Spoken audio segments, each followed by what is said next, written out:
Well, hello, Mike. Hello, Joey. Hey, man, how are you? I'm good. I'm good. I have just come back off a crazy weekend, hmm but crazy in a good way, and very Cra- happy to be here Crazy Monday as in morning. party, or? No, my party days are very different to what they used to be. A party Okay. for me is Netflix and a beer on a Saturday night. It's beautiful. I shouldn't say that. I still get out and I still get to live gigs and shows, but Yeah. I don't party like I used to. I'm not coming home at 6 o'clock in the morning, having breakfast and going to bed. Yeah, exactly. How old are you right now? I'm 36. Oh, yeah. Well, that's an age where you don't do that anymore. That's it. I mean, I still, from time to time, I'll have a Yeah. late night out, but not like it used to be. Same here. Same here. So when you go Yeah. out, where you go to? It varies. I mean, there's a lot of live music venues here in California that you can go to. You've got the hmm House of Blues, you've got the Observatory, and then in LA, there's numerous venues you can go to as well. So Yeah. it it's not really a choice of the venue. It's more the artist you want to see. Wherever they're playing, you go. Yeah, I can imagine. So is just to dive deeper into it, just a brief introduction for everyone who's watching and a bit for me as well, because we've never met in person. Yeah. We just connected through Twitter. Yeah. Yeah. Like how Twitter. I'm actually not sure how we end up meeting each other. Like, do you still remember? I feel like, I mean, I'd seen you in my feed before, and I went, man, I've got to connect with Joey. He's doing really good stuff for artists. He's given them all the tools they need, all the tips to make their music sound great. And and I don't know. I know that I feel like it was around the same time we kind of just tried to DM each other, and Probably. it Yeah. was magic. I So just here we are. I just noticed last week I was going to my Twitter feed and I saw this post of yours. Well, I think it was an automated thing or something that someone bought your book. Uh, Yep. and I was like, a book about playlists, like, okay, let's have a look at this. Then I dove a little bit deeper into you and checked who you were and what you were doing. And then that really got me interested. So that's the whole reason why I reached out to you and I wanted to have this talk. We already touched briefly on it before this conversation, but there's just a lot of artists out there right now, and for me, it's mainly producers, like DJ producers, but also like bands and singers and songwriters. And as you mentioned before to me, if you make music right now, you release it yourself right now. Mm. And that changed the market completely, in my opinion, because I come from a time, and you as well, where that simply wasn't possible. Like you needed the label to get to the people. Yeah. Yeah, what's your experience with that? Do you agree with the fact that it changed the industry? Yeah, I think a lot of things are changing in the industry. Some would say good, some would say bad. I would say if you're an independent artist, you're doing most of it yourself. It's all good as far as I can see. hmm And so people, with streaming services, people say, "Oh, it doesn't pay as much." And I say, "Well, if you're still selling CDs, people are going to go buy your CD, and then they're going to go home, put that CD on a shelf, and not listen to it because they don't own a CD player, and they're going to stream your music. So you've made money from selling the CD, and you've made money every time they stream your song." Yeah. So I always say, embrace it. Embrace every new platform, every new service. Just you don't know what's going to happen, and the best thing that could happen is people access your music on all of these platforms. They go and buy your CD, they go and buy your new song on vinyl, and then they go home and stream it. And Yeah. you've captured them in multiple ways, and they've shown their love and support for you, and you've made a little extra money out of those physical sales as well. Yeah. Not to mention the level of transparency right now in this industry, with streaming. I mean, obviously, we now know how much money a stream can pay, but we would have never known that much years ago. So they're really starting to open up and share all of this and share data relating to where you're getting added on playlists, who's supporting your music, where your listeners are coming from. Yeah. I mean, if you were selling CDs in a music store, you're not going to know exactly what city that person lives in or how many times they're listening to your track. No. How Streaming important, services are delivering that. how important is data to you? Because I noticed that you are, I think you still are right now, like working with Chartmetric, or are the owner of it? I'm not the owner, but I am part of the team of Chartmetric, yes. So I look after artist and label relations, which is basically hosting product demonstrations, attending conferences, onboarding new members and things like that. Yeah. But Chartmetric is one of those sources of data, absolutely. I mean, I'm not going to say that Chartmetric is the only one. There's other services out there, being fair. There's Spot on Track if you're just looking to track Spotify. Yeah. There's Sound Charts as well. There's numerous services out there, and it just depends on what you're actually looking for. But the most important part about this is that data is out there and it's available. And whether it's a free version, whether it's a monthly subscription to get access, if you see value in that data and you use it the right way, it can help you to push your music to a larger audience and, give your career a bit more of a kickstart a little earlier than if you just sort of sat back and waited. Yeah, exactly. Let's just start off. Let me just write a thing down before I forget. Okay. Yeah, about the talk. Otherwise, I will forget. I want to get back to it later. I love the fact that you have a pen and paper. Yeah, it's old school, man. It's like it has to be, because when you write on a pen and paper, you force yourself to at least write a few extra words so you can understand what you meant when you go back to it, and it's always there. It's not going to accidentally disappear and you deleted it and you don't. There's no undo button. It's on that paper. Yeah, the thing is, I have a crazy mind, like I have this sudden ideas popping up, but I also tend to forget it really quick. So I just need to put it out as soon as I have the idea. Otherwise, 2 seconds later, it's gone. So that's why I actually use Siri a lot as well to record reminders. But I also use like paper and pen. So anyway, actually, can I just say? I should give a shout out to Siri, and hopefully she's not listening and doesn't go off in the background here. But when it came to writing my book, a lot of it was written while I was driving. And really? So I would actually dictate to Siri, and you can dictate up to 1 minute at a time. And I would dictate parts of the book to Siri and then go back, and it would be in my notes. And then, of course, you'd go in and you'd correct a few words because Siri wouldn't pick up my accent correctly.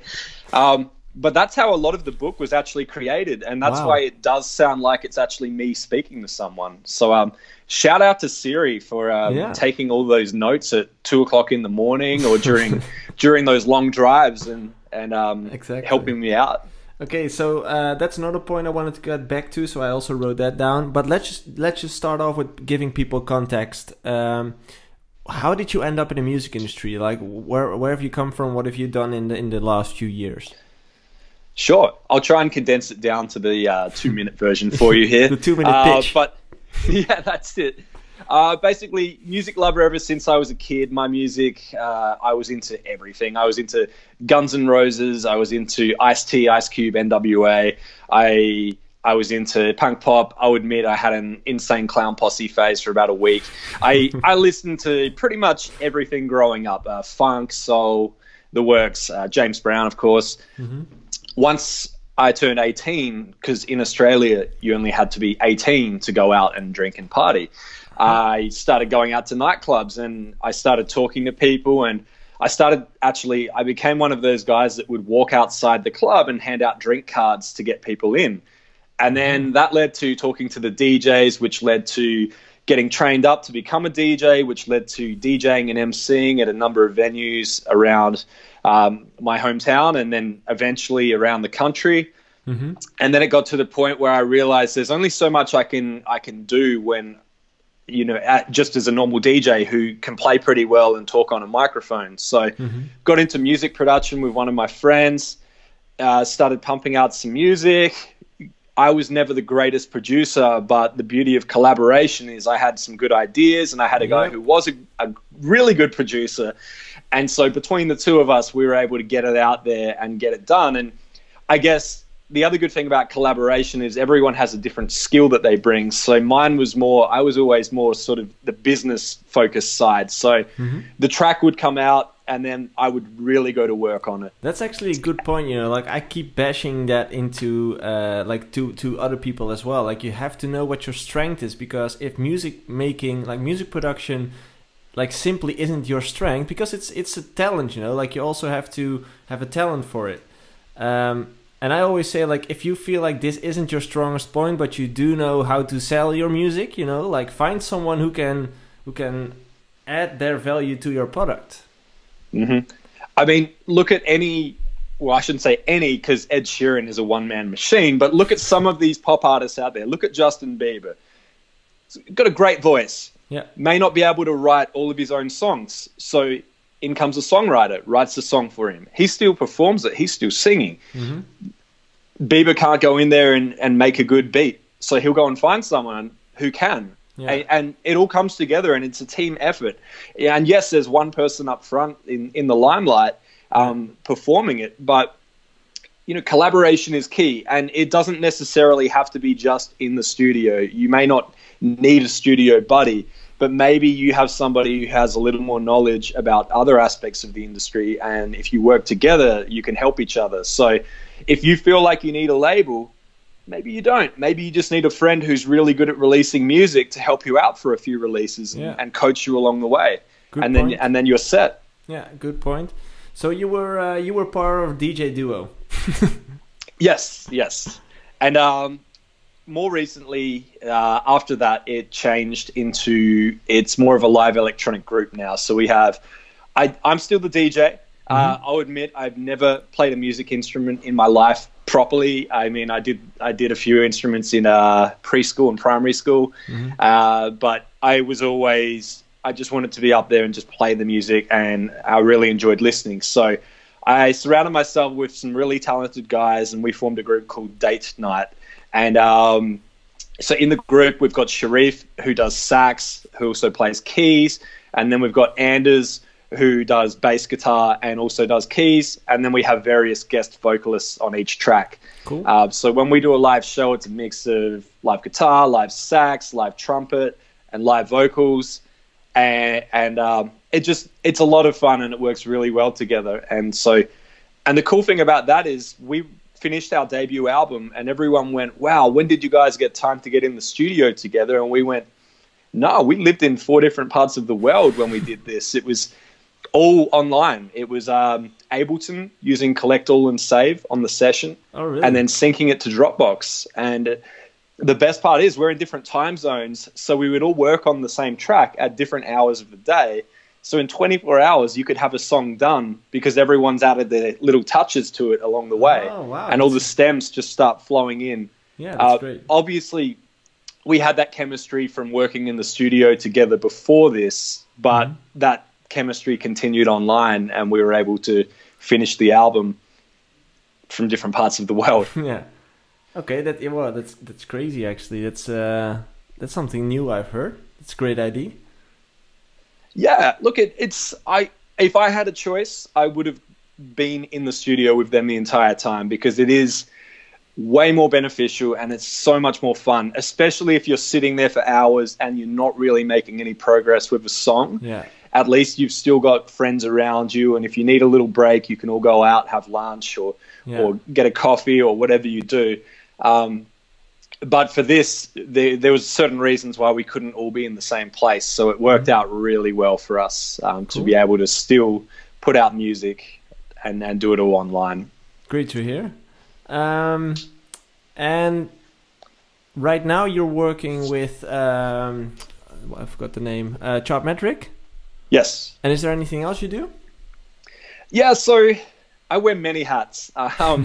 So I don't it's not necessarily all on my LinkedIn because it would just become a little overwhelming. But basically, a lot of the work that I do is a result of Work Hard, Playlist Hard, the book. So, cool title, by the way.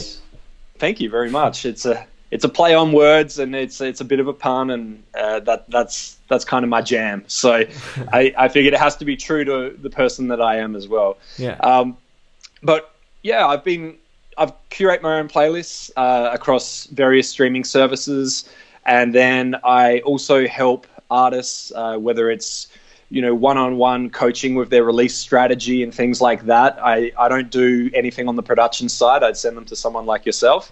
But, what I'm finding is artists, their teams, their managers, sometimes even labels will just come to me and say, we're really good at this, but we need to know more about this specific streaming service, and we need to create a strategy so we can start getting our music heard on there as well. And then outside of that, I've done various campaigns in the past where I'll basically join an artist team for a couple of songs and do coaching as part of helping to push their song out, to try and get some editorial features for them, showing them the best practices for doing that, and then also reaching out to other independent curators like myself on their behalf to see if we can get some extra support. Cool. So you know your stuff around the streaming services. That's particularly the point where I wanted to talk about with you. Let's start with the book. Of course, it's kind of obvious where it came from, your own experience and stuff. But to everyone who hasn't read the book, what's like the how do you call it? In short, like what's the book about? Sure. So I wrote it the way that I wrote a lot of emails to artists that were asking me questions, and basically this book is a really long email. It's a 70-page email currently, and it's basically you come up to me and you go, "Hey, my name's Joey. I'm not necessarily a new artist, but I'm new to the streaming world, and I want to know what I can do to give me extra opportunities for success. I want my music on Spotify, Deezer, Apple. I want my music on all these services, and I want it to be heard because I know it's good. What do I do?" And then you would start reading the book, and it would show you, okay, very simple stuff initially. So create an artist profile, have a photo on there, have a bio, have links to your social media, have a playlist. So if people discover one of your songs, they can listen to the rest of your music in the order that you would like it on that playlist. And then from there, it goes into other things, how to pitch. So Spotify recently put up their submission system in Spotify for artists. And I noticed, that's different. That changes the game as well. Yeah, that's it. And it's crazy. There's been a few blog posts out recently, and don't quote me on these numbers. Go and do your own research as well if anyone's listening, because I don't want to get this wrong. But a number of the posts were saying that 1 in 7 submissions were being added to an editorial playlist. And what's crazy is a lot of people, when I spoke to them, they would have a track coming out and I'd go, "Have you submitted it to the Spotify editorial team in Spotify for artists?" And they would say, "No, I haven't had time." And I say, it's less than 5 minutes, and you have a 1 in 7 chance, and and you've got great music. Yeah. Just if you tag it correctly, it gets to the right person on the team, which means they're going to listen, and you've got a much better opportunity. Because if you just put it on Spotify, there's over 10,000 releases a week on there. Yeah. They're not listening to every single one of them, no matter how big their team is. Exactly. So if you put it, so if you want to actually get in front of the right person, get in there and tag it.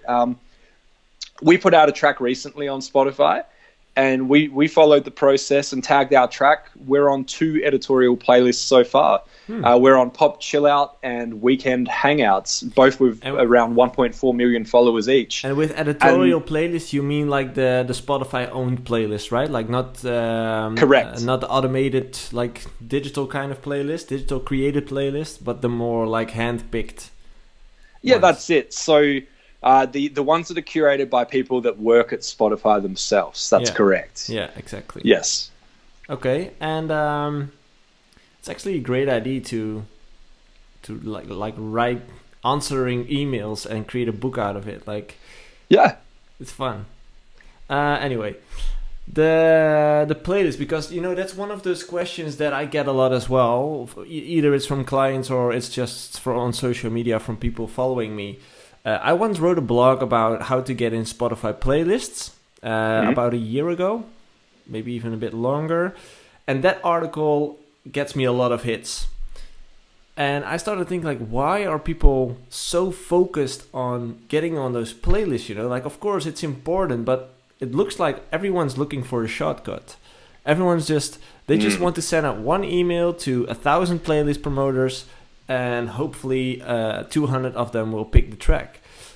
But I don't think it works like that. Like, what do you think is the best way to, to get your music featured in those playlists, you know? Like, even, like, if it's just the Spotify editorial one, like you mentioned, you can just submit it through their own platform. But how about those third-party playlists? What do you think is the best way? Yeah, so I just want to say, playlist placement is not a release strategy. Playlist placement is part of it. Everything that you do around your release complements each other. So if you have radio contacts, pitch it to radio. If you have an email list, send it out to all your followers. If you obviously pay attention to streaming services as well, and if you're putting it out on a CD, push that out and try and sell that. Do everything that you normally do. What I'm finding some people are doing is just going and submitting to Spotify editorial in Spotify for Artists, and then sitting back and just hoping for the best. And I go, yeah, your job isn't done. You know, it's great that there's this process and it makes it easier, but don't sit back and rely on that. Keep working. You know, keep pumping out. You know, and never just sit on a release and wait to see what happens. Just keep creating music as well. But yeah, outside of once you pitch to Spotify, there's a lot more that you can do, and we'll keep it relative to streaming for now. There are, like you mentioned, there's these third-party independent curators who have playlists with decent followings, and most importantly, people that are actually listening. And they don't work for Spotify, and they're just a regular person. I mean, I curate. I don't work at Spotify, and they'll all have their own submission system, basically. So everyone is different. On my website, on workhardplaylisthard.com, there's a number of curators that came to me and said, I want an easy submission system where anyone can submit music to me and they don't have to email me. They don't have to put in a big press kit or anything like that. So I created a submission tool on there for some of those curators, and that's not a plug. There's many other sites that do it as well. There's SoundPlate, there's Submit Hub, and then there's services where you can pay as well, but we'll get to that shortly. But I also cover this in the book, and what I say is the first time you reach out to one of these curators, let's say you go on Spotify and you find me, you find Mike Warner, and you go, I like that playlist. I want to pitch him a track. My advice is don't just go and include a pitch in your first contact. So if you find me on Twitter or you find me on Instagram, don't just go straight and DM me and go, hey, Mike, paste, and have this full story with 5 different song links, because it just becomes overwhelming. What I suggest, and I mean, I'm a nice guy. I respond as much as I can, but it does get crazy. But there's people out there who aren't as patient. So my suggestion is just a very short message on the first contact. I've listened to your playlist. I really like it. I heard this artist on there. They're great. Is there a way that I can submit to you? I want to follow your process. And no song links. You don't even have to tell them anything else about yourself. They now know you've actually listened to their playlists. You discovered an artist on there which makes them happy, and you want to follow their process to send them music the right way. And usually what happens after that is they'll actually come back to you and they'll say, you know what, the best place is this email address, or the best place is all submissions go to my Instagram DM. I prefer that. Whatever their process is, I take note of that, and then I respect that. And, you know, I'm doing this the same way I'm telling everyone else to. And once you've got that contact, you know, that's it. You've got them. You know how to reach them every time you've got a new track. And if there's any way that you can show them some value as well and help them, they really appreciate that. So if you go to a curator, before you even pitch them a track, why not just share their playlist and tell people it's a great playlist?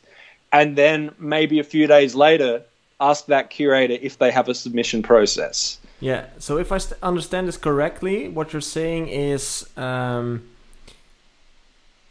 like if you reach out to a playlist owner, don't go in for the kill directly. You know, like first lay a ground base of setting up a connection, getting to know each other, maybe even like sharing his playlist before you even share your link. You know, exactly. And you know, I always want to word it as I want to help you. You know, so I'll come in and I'll go, I love your playlist, I've shared it. Or if they're an artist and I genuinely like their music and I've added it to one of my playlists, perfect. I'll go, hey, Joey, I heard your track and I love it. And I'll go into some detail about why. And then I will go, I added it to my playlist. I just wanted to let you know, have an awesome day. And then you might write back, Mike, thank you so much. I really appreciate that. Do you create music as well? And I'll go, yeah, you know, I do. Do you have a submission process for your playlist? And it's a much nicer interaction. And I started with helping you. And that's probably what got your attention out of the 400 emails that you received that day with song pitches. But, you know, why I think that most people do it the other way, you know, like just sending the link and that's it. It's easier. Yeah, see, here's the problem is it is easier, but I mean, that's because it takes a little less time, right? Yeah. So it's obvious when you get an email and somebody's gone online and they've purchased a list of 1,000 curators from some website, and then they've just copied and pasted because it will be, hey, and then sometimes a blank space if they don't have your name. Hey, blank space. I love your playlist, ... And I listen to it all the time. Here is my song. I think it's a good fit. And it's so generic. You know that that's going to thousands of other people. And to be honest, a lot of people won't listen to it because of that. Yeah, exactly. You know, I think it's, instead of sending a bulk email to 1,000 curators, send out 20 really good emails to curators. And you're probably going to get much better results. Because what you're going to get from the other ones is if you send a generic email, you're probably going to get a generic response. You're going to get a, hey, really appreciate your submission, but if you want to be on my playlist, can you follow me on Instagram, Twitter, Facebook, and you to tell 10 friends and do all this stuff. And people will get mad, and it's, well, you sent a generic email, you get a generic response. If you actually write an email to that person, you're probably going to get a real response. And they probably won't ask for much in return.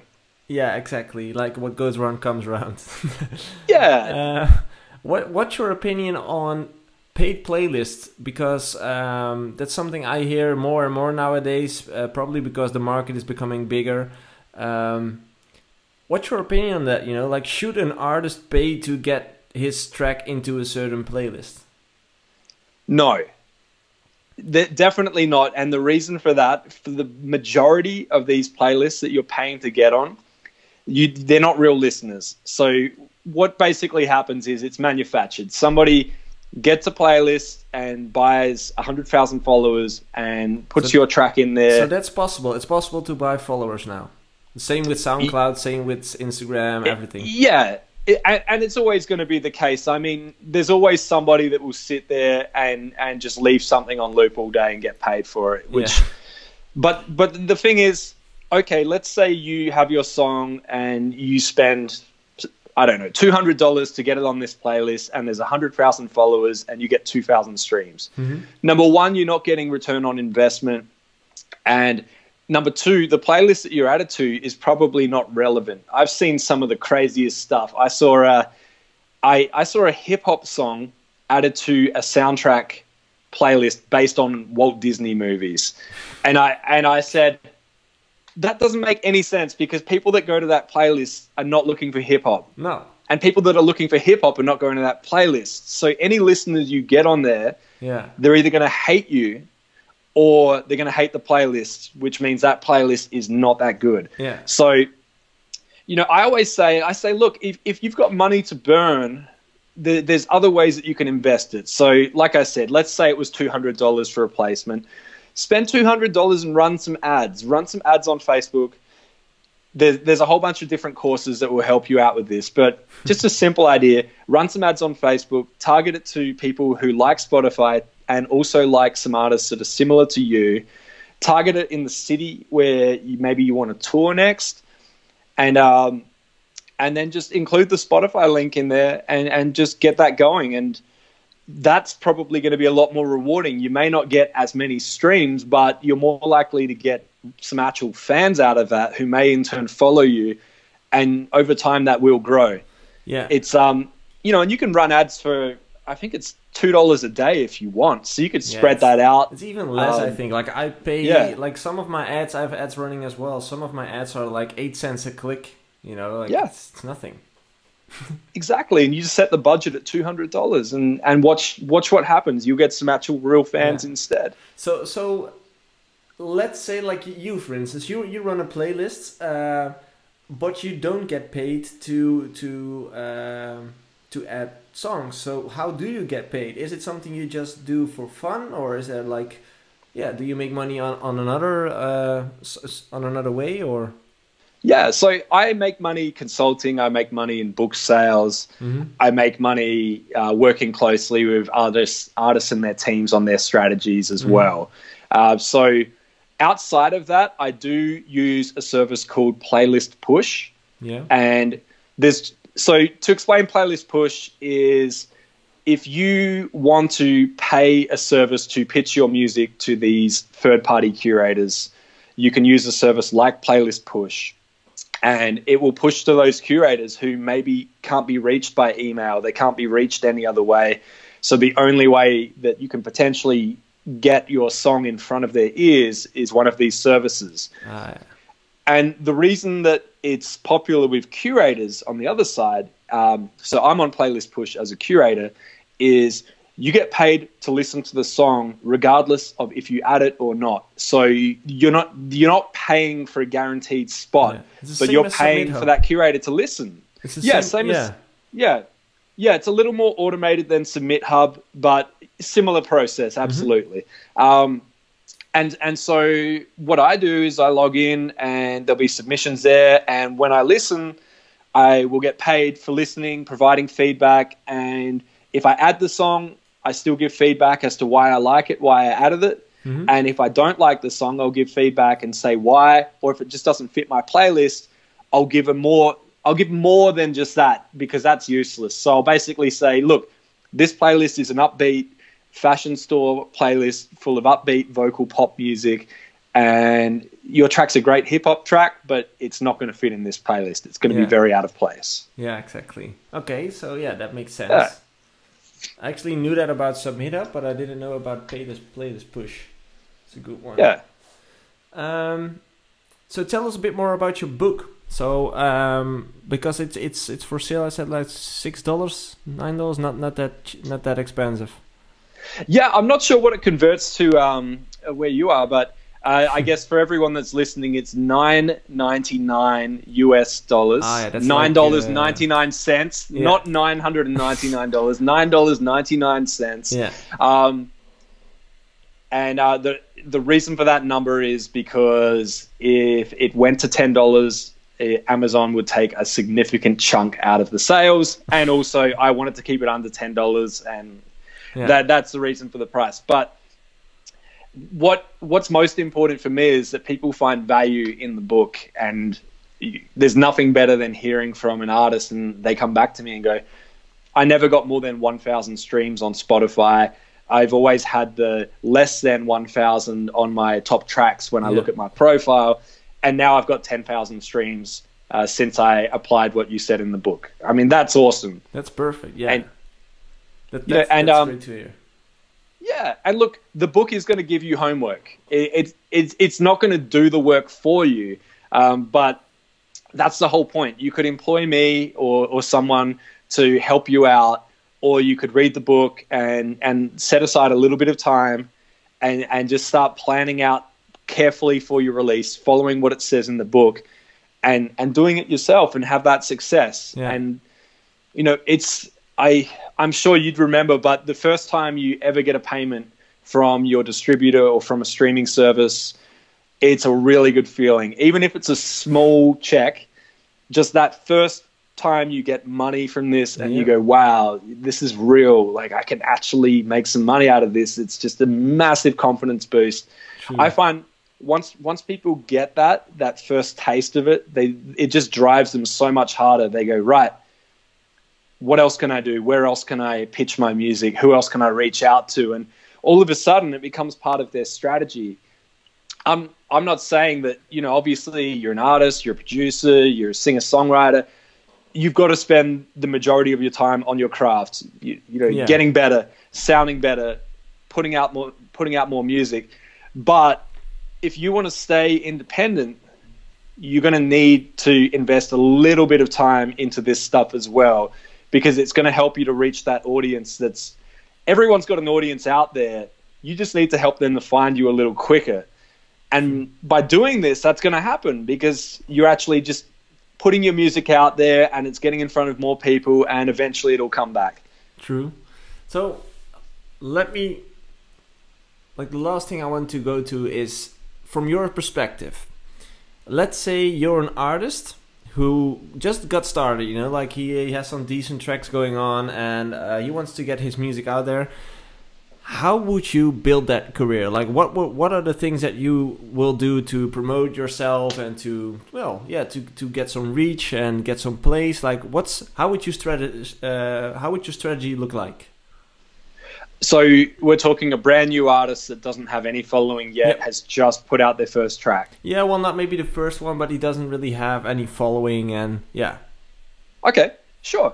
So what I usually would do for an artist like that is I would say, do you have some friends or there's some people that you're close with who are releasing similar music? Mm-hmm.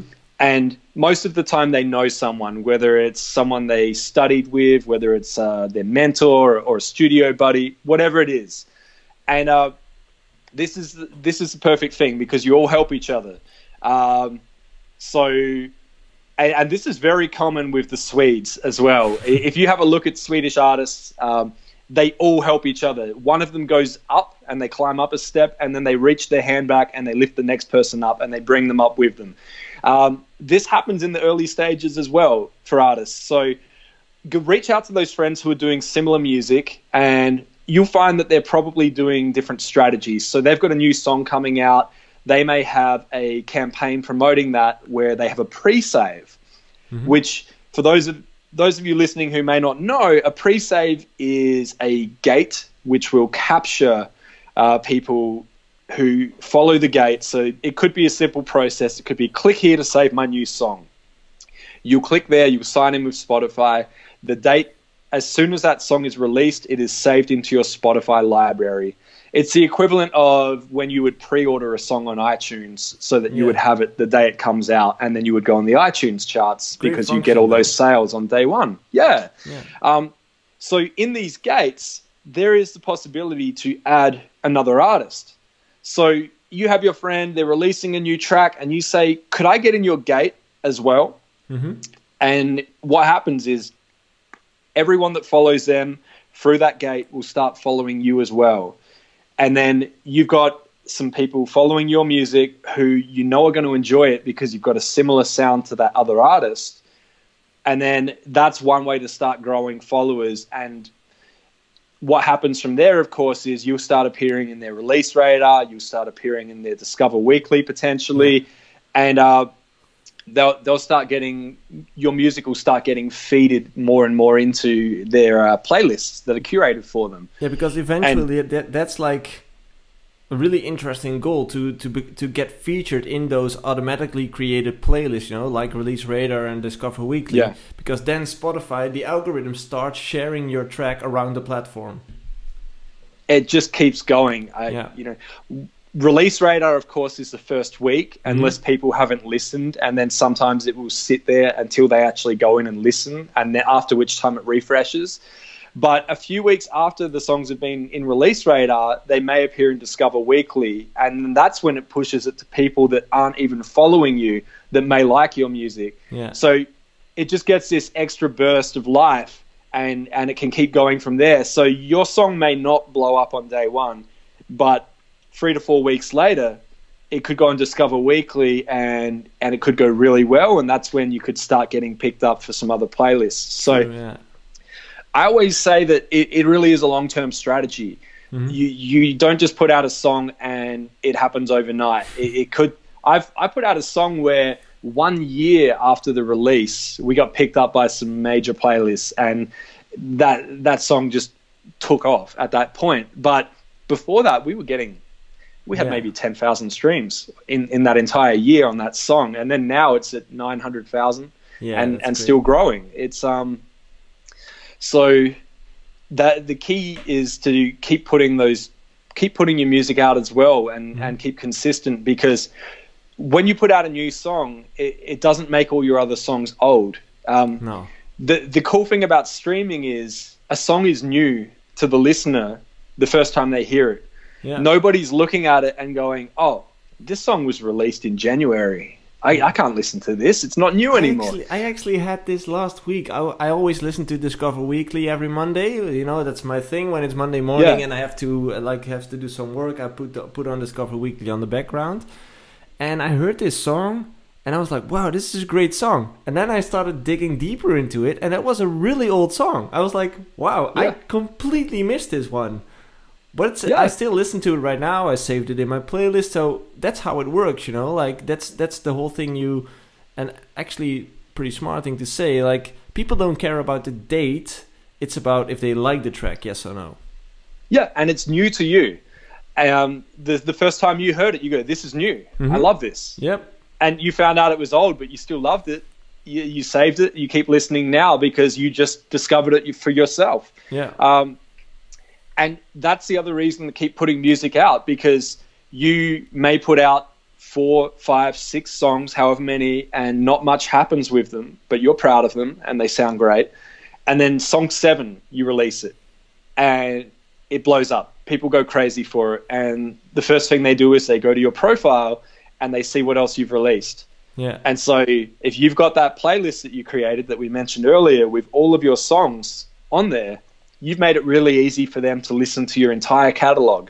Yeah. And because you curated that playlist, you control the order of the songs in that playlist. So you know, oh, I know my strongest song is this, followed by this, followed by this. Yeah.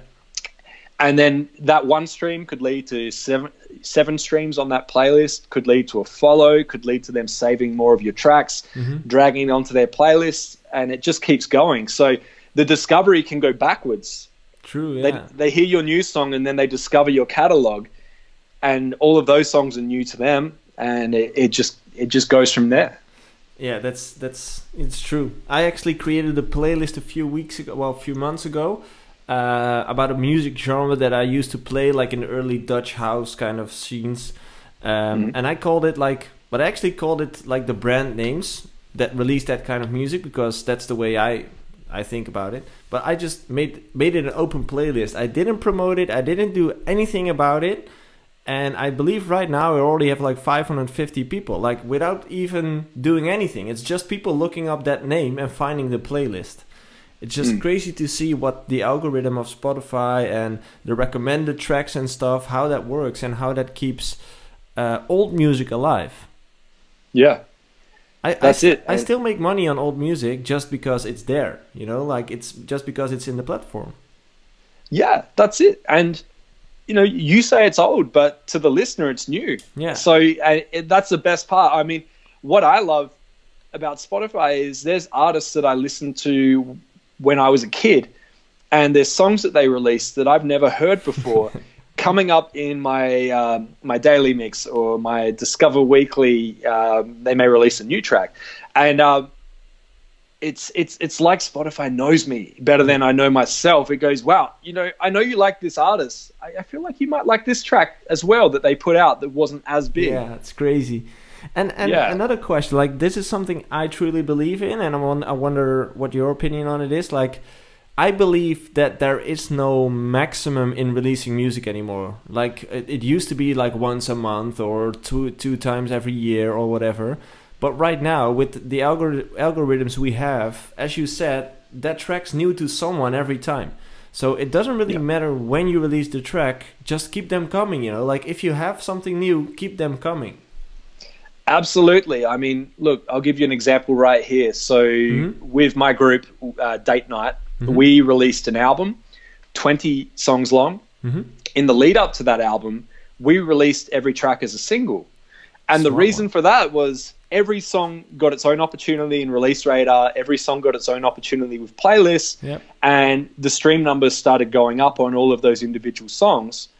By the time the album came out, when we uploaded the album to our distributor, we made sure that we put the ISRC next to each song. And so what happened was on day one, our album came out, and there were tracks on the album with 250,000, 400,000 streams on day one, because it merged the stream count from the previous release of that single with the album. And so then that all of the numbers combined. So wherever you listen to that song, whether you listen to it as a single or on the album, the stream count is exactly the same. It's merged.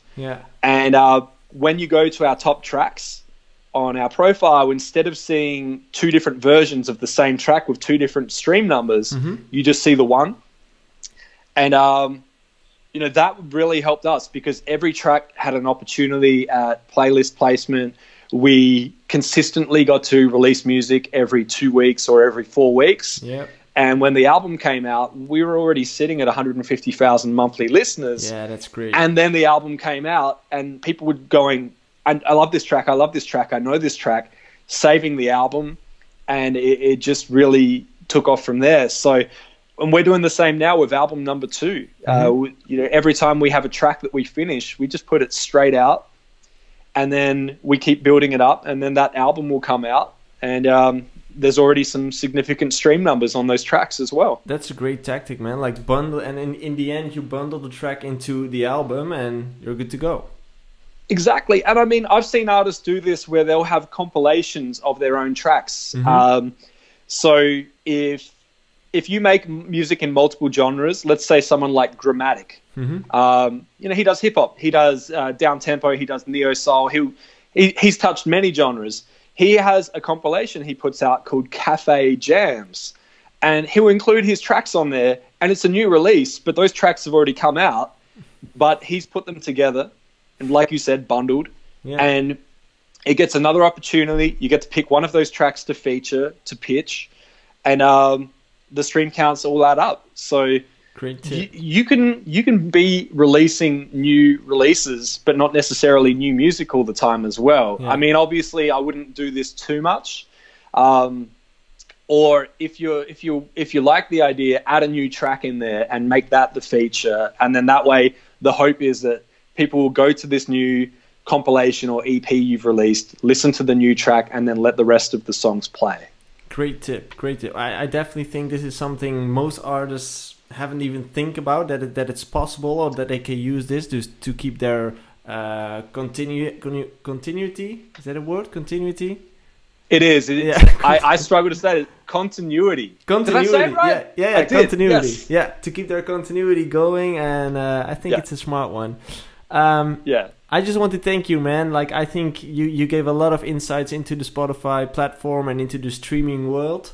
I just want to mention that I still have to read your book, but I can already recommend it to people. Like, knowing what you know about those platforms, I definitely think it could be valuable to anyone listening. Thanks for taking the time, man, and thanks for explaining the world of streaming and Spotify to us. My pleasure. Thank you for the time, and thank you for introducing me to your audience. No problem, man. We talk about collaboration. This is it right here. You've just introduced me to your audience, and I'm grateful, and I'm going to be doing the same, and I'd love to get you as a guest on my podcast sometime soon as well, if you'd say yes. Will do, man. That will be great.